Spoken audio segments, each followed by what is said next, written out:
For more on this, Jonathan Kuttab joins me now live from Maryland. He is the co-founder of the Palestinian human rights group Al-Haq and Nonviolence International. Thank you so much for being with us on the program.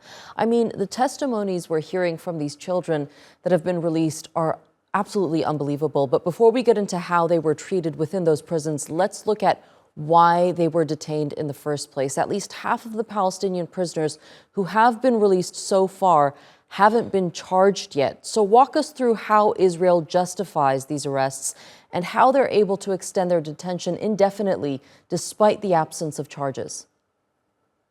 Well, there's two methods. One method is what's called administrative detention. The military commander in an area has the right, pretty much the absolute right, to imprison anyone up to 6 months, renewable for additional 6 months periods, if they consider that their imprisonment is necessary for the security of the area. Now, there is a process to challenge this administrative detention, but it's a total sham. It's a secret procedure where secret evidence and secret arguments are given, and it's not really an effective legal method. So basically, the Israelis will tell anybody, maybe we don't have evidence against you, but we want to put you in prison unless you do X, Y, or Z. Or if you're in prison and your prison sentence is finished, we can still arrest you and under administrative detention. Or if you refuse to sign a confession, which we will use in a military court, we can simply put you under administrative detention. Before October 7th, there were over 1,300 Palestinian administrative detainees. Hundreds more, we don't know exactly how many, possibly even thousands, have been arrested since October 7 under administrative detention. So Israel can take prisoners anytime it chooses, and Palestinians live under the constant threat of imprisonment.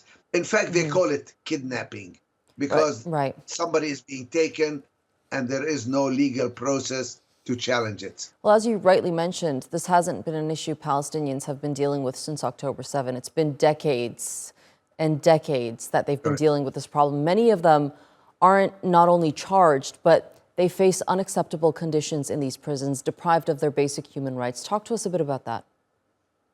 Well, I helped start an organization called Mandela Institute for Political Prisoners, and there are other organizations like Ad-Damir who have documented on a continuing basis the behavior of Israelis towards detainees and prisoners.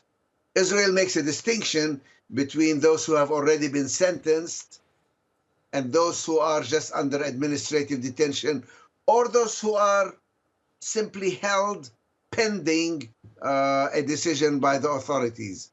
Now, the Israelis treat those people as if they have no rights. They have privileges, which can be withdrawn from time to time.